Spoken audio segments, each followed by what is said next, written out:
අපි අද ජීවත් වෙන්නේ පශ්චාත් අරගල යුගයේ කියන්නට පුළුවන්. ගෝල් ෆේස් හි පැවති අරගලයේ අපි කේවල සම්දිස්ථානයක් විදිහට සැලකුවා.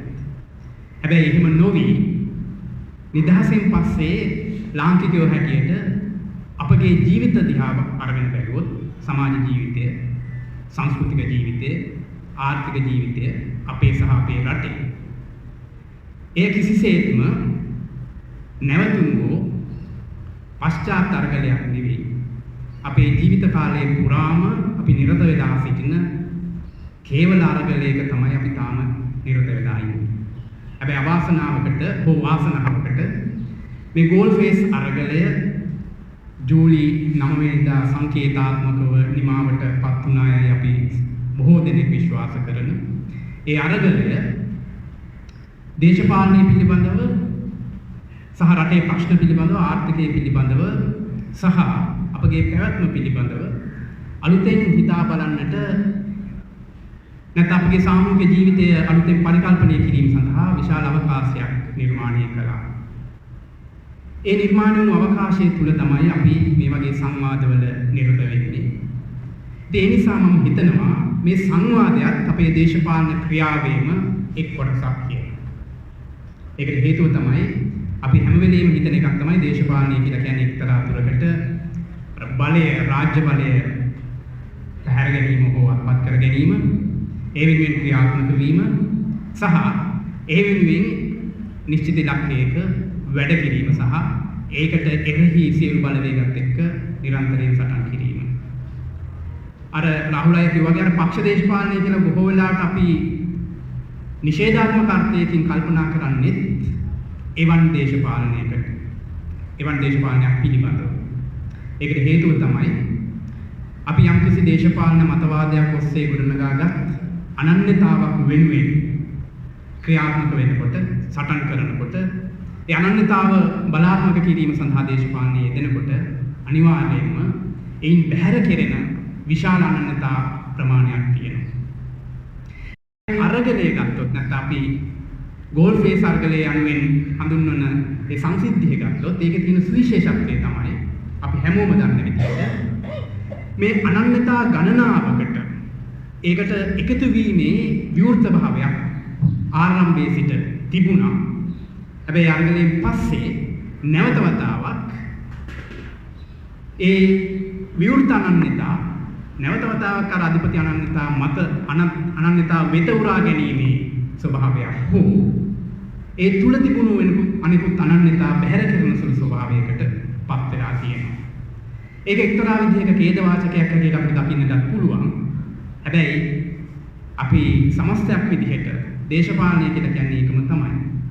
ඒ නිසා මේ තියෙන தත්ත්වය කිසිසේත්ම අපිට බැහැර කරන්නට හැකි தත්ත්වයක් නෙමෙයි.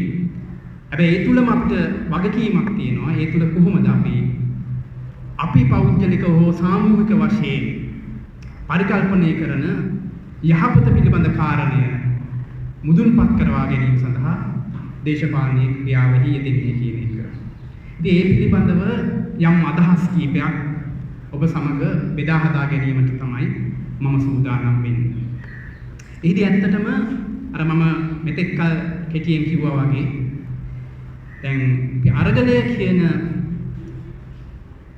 සංකල්පය එහෙම නැත්නම් මේ වෙනකොට අපි අරගලය කියලා මහත් අභිරුචියෙන් සාකච්ඡා කරන සංසිද්ධිය පිළිබඳව මේ මම දකින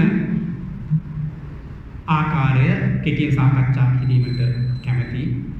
ඒ වගේම දෙවෙනි කාරණාව හැටියට ඒ අරගලය තුලම සහ ඒ අරගලයෙන් පස්සේ එහෙම නැත්නම් අර පශ්චාත් ගෝල් ෆේස් අරගල යුගයේදී අපිට මුහුණ දෙන්න තියෙන අර්බුද මොනවාද කියන එක සහ අවසාන වශයෙන් ඒ සඳහා මගේ තියෙන යම් යෝජනා මොනවාද කියන එක කෙටියෙන් පැහැදිලි කරන්නට කැමතියි.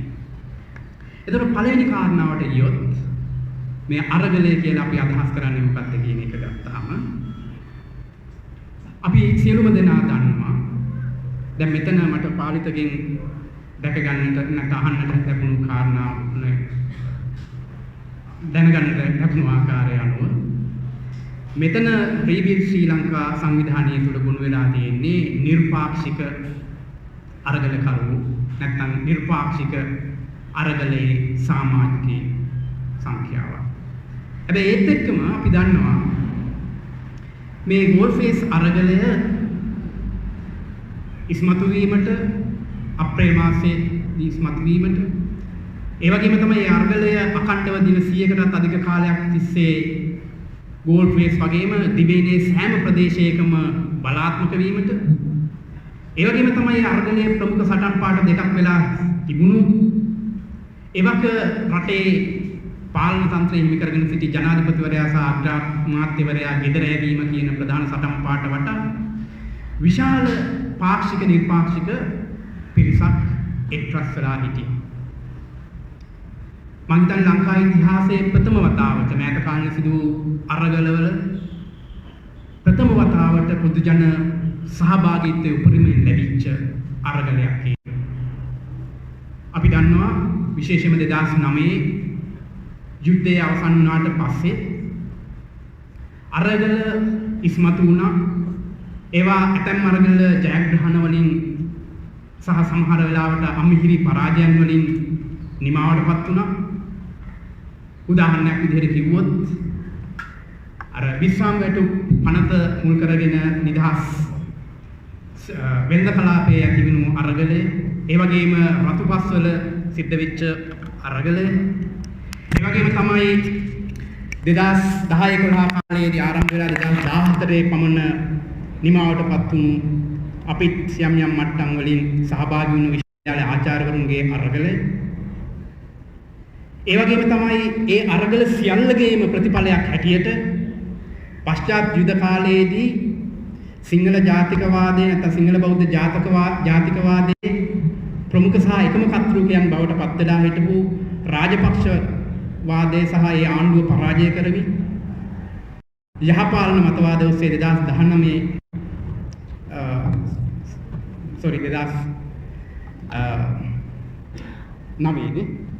සිද්ධ වෙච්ච 2015 සිද්ධ වෙච්ච දේශපාලන පෙරළිය සහ ඒ දේශපාලන පෙරළියෙන් පස්සේ සිද්ධ වෙච්ච දේවල් අපි අමතක කරන්න නරකයි. ඒ විදිහට මේ යුද්ධයෙන් පස්සේ ලංකාවේ සිද්ධ වෙච්ච අරගල රාශියක් තියෙනවා. ඒක වැඩ කරන ජනතාව මුල් වෙලා ඇතිවෙච්ච වෙන්න පුළුවන්. බුද්ධිමතුන් මුල් වෙලා ඇතිවෙච්ච අරගල වෙන්නට පුළුවන්.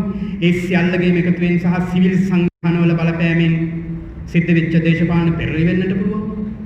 ඒවා සිද්ධ වුණා. හැබැයි ඒ සියල්ලටම වැඩිය මේ ගෝල්ෆේස් භූමිය මුල් කරගෙන සිද්ධ වෙච්ච අරගලය තාමත්ම සුවිශේෂයි.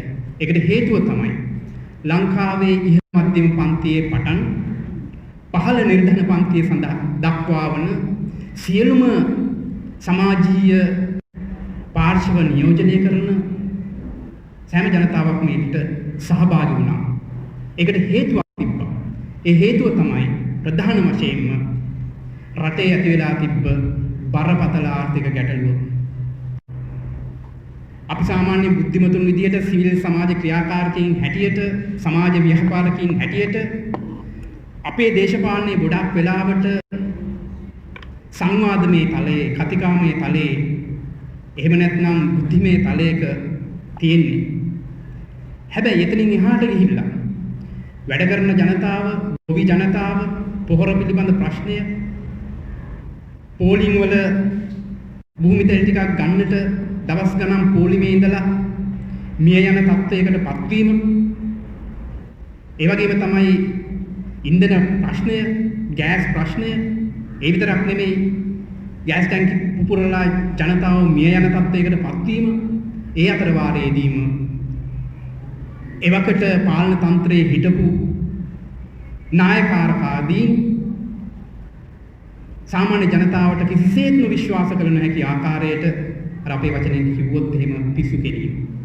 ඒ සියල්ලගේම බලපෑම නිසා පක්ෂ විපක්ෂ පාක්ෂික නිර්පාක්ෂික ඒ සියලුම තරාතිරමේ අය ගෝල්ෆේස් අරගලය වටා ක්‍රියාත්මක වුණා.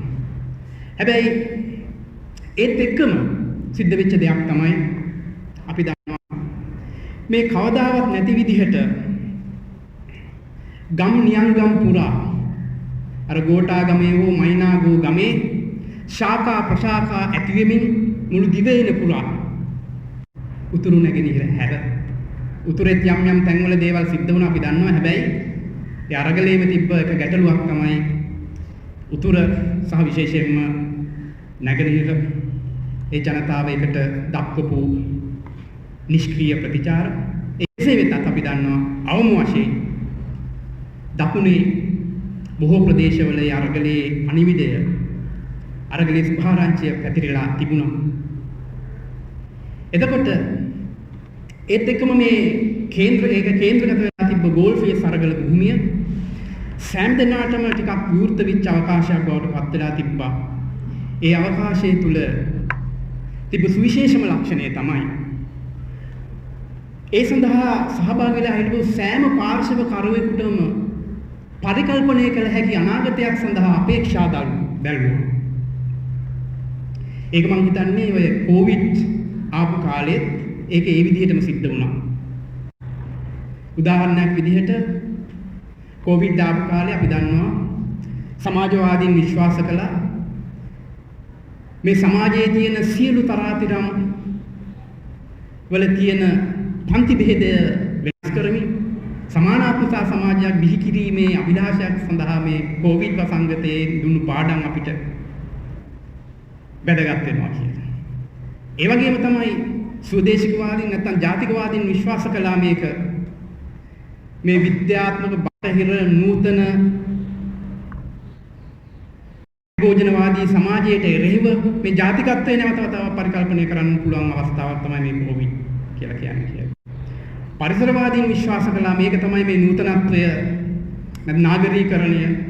ඒ වගේම මේ තියෙන සියලුම වියවුල් වලට පාරිසරික වියවුල් වලට එරෙහිව සබහා ධර්මයේ අපිට දීලා තියෙනවා අභියෝගයක්. ඒ නිසා මේ පරිසර ප්‍රශ්න ගොඩනැගීම සඳහා මේක යොදා ගන්න පුළුවන් කියන්නේ. මේ ලිබරල් වාදීන් තව විදිහකට ඒක කල්පනා කරා. එනේ ඒ ආකාරයටම මේ අරගලය තුල ඒක සහභාගී වෙච්ච සියලුම දෙනාට පුළුවන්කම ලැබුණා මම හිතන දේවල් නැවතත් පරිකල්පනය කරන්නට.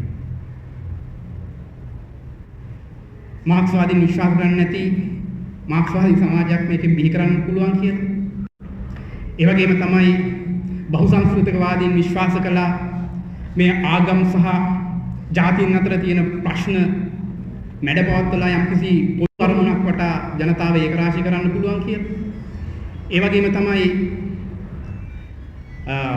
ප්‍රජාතන්ත්‍රවාදීන් විශ්වාස කළා ප්‍රජාතන්ත්‍රවාදයේ සඳහා ඒක තාමත්ම හොඳ අවස්ථාවක් කියලා. ඒ වගේම ස්ත්‍රීවාදීන් විශ්වාස කළා මේ අරගලයේ තිබ්බර ස්ත්‍රී ගුණයන් එක්ක. හරිද? ගන්නවර කාන්තාවක් ඔය මිරිහාන සිද්ධියත් එක්කම වෛරල් වෙලා ගිය අර ඡායාරූපයත් එක්කම ඒ තුල අර ස්ත්‍රීත්වය පැමිණීමත් එක්ක මේ පොඩි ස්ත්‍රීවාදී ස්වභාවයකුත් ඒකට ආවා. ඒ වගේම තමයි අර බුද්ධවාදීන් නැත්තම් බුද්ධිමතුන් විශ්වාස කළා අන්න අපිට අවස්ථාවක් ලැබිලා තියෙනවා මේ මහජනතාව වෙනත් ආකාරයකට බුද්ධිමත් කරන්න පුළුවන් කියලා. ඒ සඳහා තමයි ඔය ගෝල්ෆේස් භූමියේම අර මහජන විශ්වවිද්‍යාලය වගේ දේවල් බිහි වුණේ.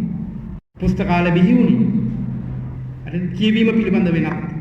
ඒ වගේ මේ අරගලයත් එක්කම විවිධාකාරයට ඊට සම්බන්ධ වෙච්ච විවිධ පුද්ගලයන් නැත්නම් විවිධ අනන්‍යතා අරාගත් කණ්ඩායම් වලට තමන්ගේ දේශපාලන අභිලාෂය මුදුන්පත් කර ගැනීම පිළිබඳව අපේක්ෂා ළඟා කරා. ඒ හින්දාම තමයි මේක ආරම්භයේ පටන් මැදක් යනකම් විතර මේක නිර්පාක්ෂික අරගලයක් කියන එක ප්‍රචලිත වෙන්නට පටන් ගත්තේ. හැබැයි ඒ අතර වාරයේදී අපි හොඳටම දන්න එකක් තමයි මයිනාගෝ ගමේ ඉඳලා ගෝටාගෝ ගමට යනකම් ඒ ඇහෙන හඬවල් වලින් අපිට ඇහෙනවා විවිධ අනන්‍යතා. දේශපාලන පක්ෂවල අනන්‍යතා. මතු පිටින් තිබුණට එක්තරා දුරකට නිර්පාක්ෂික භාවයක් පිළිබඳ ප්‍රධාන සටන් පාඨයක් ඒ අභ්‍යන්තරයේ තිබ්බ බෙදීම් මේ ආකාරයෙන්ම තිබ්බා. මම හිතන්නේ මටත් වැඩිය ඒ අරගලයට අයින්ද්‍රියව සම්බන්ධ වෙලා හිටපු ඔය සියලු දෙනා ඒවා දන්නවා. ඒ තුල තීරණ ගැනීමේදී ඇතිවෙච්ච නොඉඟතාව අවසානයේදී අර පාලන තන්ත්‍රයට අපේ නැත්නම් විසඳුම් ඉල්ලීම් ඉදිරිපත් කරනකොට ඒ සඳහා වෙච්ච යම් මතභේද ඒ වගේම තමයි විවිධ පුජ්‍යලයන්ගේ අනන්‍යතා ඉස්මතු වෙනකොට ඒ වෙනුවෙන් ඒවාට විරුද්ධව වෙන කණ්ඩායම් අරගලයේම නිරත වෙලා හිටපු කණ්ඩායම් වලින් එල්ල වුණු ප්‍රතිවිරෝධතා ඒ සියල්ලම අපි දන්නවා.